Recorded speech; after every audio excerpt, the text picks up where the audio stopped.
Hey, welcome aboard. This video, I just want to say that by the time you get this, hopefully we'll have made it, but we're real close to our goal of 25 subscribers. I want to thank everybody that's helped make that happen. And the as soon as I get it, I'll make a new splash screen. I'll set a new goal. The next goal I'm going to try and make is going to be a fun one, I hope. And then we'll go. And then the topic for this one here. There are at least two, probably more books out there, and so this is going to kind of be like a call out for books. I don't have the money to buy the books. I'm not asking for anybody to do that, because the other thing is I've got books that I was reading, and then with what's going on, I read the books, and then the next time I go to read, I can't remember what I read sometimes. And so then, and I might remember it a day or two later, but I can't remember that day. And it's part of what's going on with me. And so I don't really read books, but I think these are actually good books that, you might want to take a look at. And I'm going to talk about them because I've seen some of the interviews with the authors, and I just want to talk about it. So let's get going on that.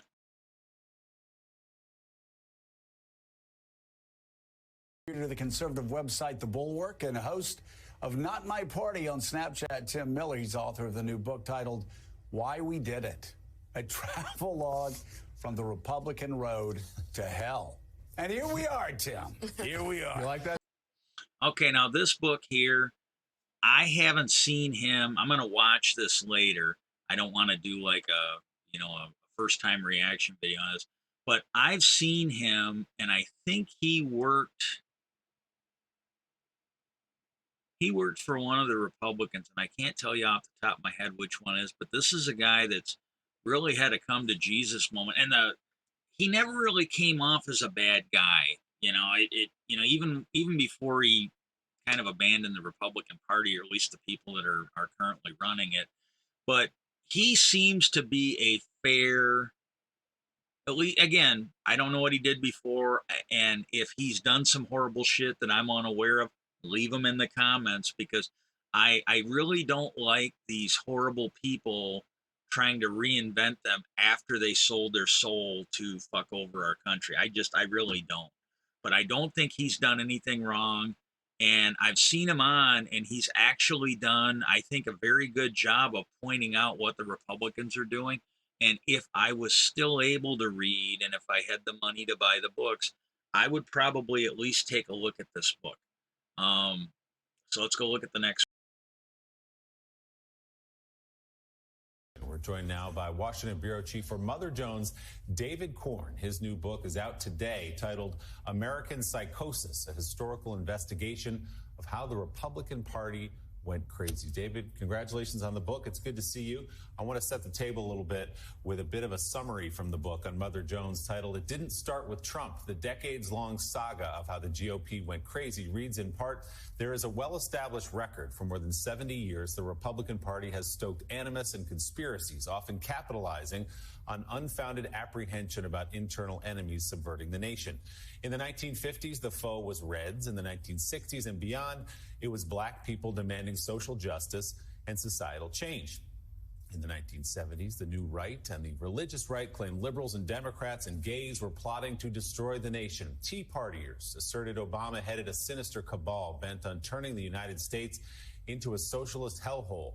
Trump and his devotees say the same about today's Democrats. The GOP hasn't been all extremism all the time, but since at least the 1950s, the party has consistently boosted extremism, prejudice, paranoia, and rage. Sometimes this has led to the GOP prevailing in political battles. In other instances, voters have beaten back this cynical gambit. So it didn't start with Trump. Everybody looks at Trump, and then you go back, you say, oh, no, it was the Tea Party. Oh, no, it was Sarah Palin. Oh, no, it was Newt Gingrich. And you take it all the way back to the 1950s, at least. It's interesting. A lot of us have lived through a lot of this, and you don't always see the patterns when they're happening. You don't, connect the dots. And when I started this book, I didn't expect it to be so timely and so relevant to the conversation we're having now. I just thought it was an interesting intellectual exercise. But if you go back just say to the 50s and look at someone like Joe McCarthy, he claimed literally there was conspiracy in the U.S. government led by George C. Marshall, the Secretary of Defense, that was plotting to hand over the United States to the Soviet Union. Not that their policies were wrong or they were misguided or they weren't tough enough, but there was actually a cabal, a secret plot.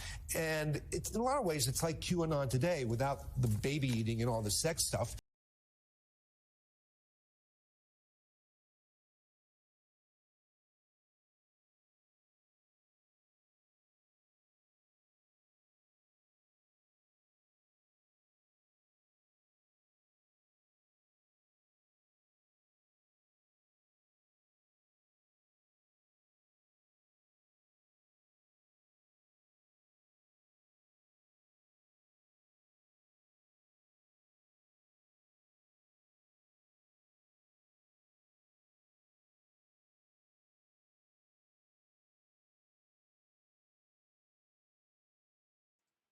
Sorry, I didn't have the mic on.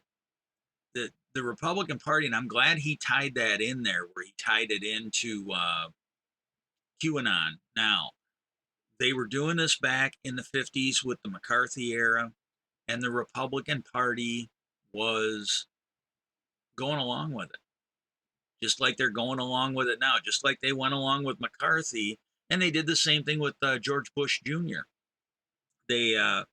They went along with him, and then right after he got out of office, I literally saw some of these supporters that are like, "Oh my God, I can't believe he did that. How did he do it? You voted for him, you fucking moron. That's how he did it."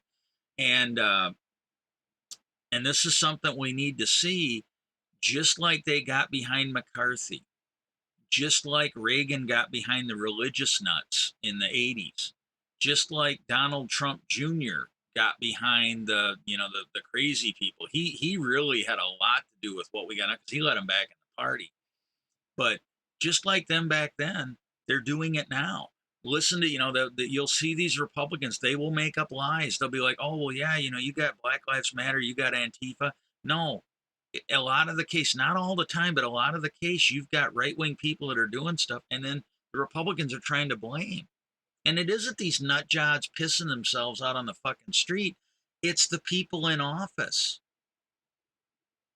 And while their supporters are listening to that, you have, some of these people are doing pretty horrible shit. Some of these people are getting yanked off Twitter because they're so toxic. And this is something that we need to get involved in as a nation. This is something where, hey, you can be a Republican, you can feel certain ways, but you have to step up and basically stand up for your country, which means you're going to have to stand up against the people in your party.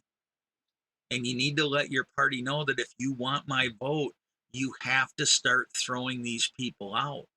You have to start throwing out your Boberts, your Greens, your fucking Jim Jordans, anybody that's there. And it doesn't matter if they are a criminal, and it doesn't matter if they are crazy. They have to go. You take a look at that January 6th committee right now, and thank to everybody that's on that. But when you look at that January 6th committee, you are seeing what one of those committees can do when you don't have criminals and when you don't have children and when you don't have crazy people on there. When you have people that are showing up to work on behalf of the American people for its betterment, you can see what one of those committees do. They have made the Department of Justice look weak and embarrassingly incompetent in comparison. Not necessarily that they are, but they have shown you what a very competent, skilled approach. And I think we have Chairman Thompson and co-chairman Liz Cheney and every member of that committee to thank for it, because they say one apple can spoil a bunch. Well, one criminal, one child, one crazy person, just one Jim Jordan on there can fuck up the whole thing. And you go back and look at the Benghazi hearings, you go look at the hearings they had, you can see how much damage can be done by corrupt people, incompetent people running one of those. And it's something we need to really address in this country. and he takes it back. And but yeah, Donald Trump was not the starter of this. This goes back at least 70 years to the 50s. I don't know, but this is something we need to address. Go ahead and leave your comments down below. Just any comments, any questions. I am gonna do, like, every time I do these, I'm gonna try and take one or two questions. Like, I don't know, you want to call it the top question, and I'm gonna talk about it. I need those questions to do it. And I want to thank everybody. Like I said, at the time I'm shooting this, uh, I am 1 or 2 subscribers away from the goal. And as soon as we get that, I'll make a new splash screen. I'll thank everybody again, and I will set a new goal. The next goal, I'm going to try and make a fun one. So peace out, and I hope everybody has a great day.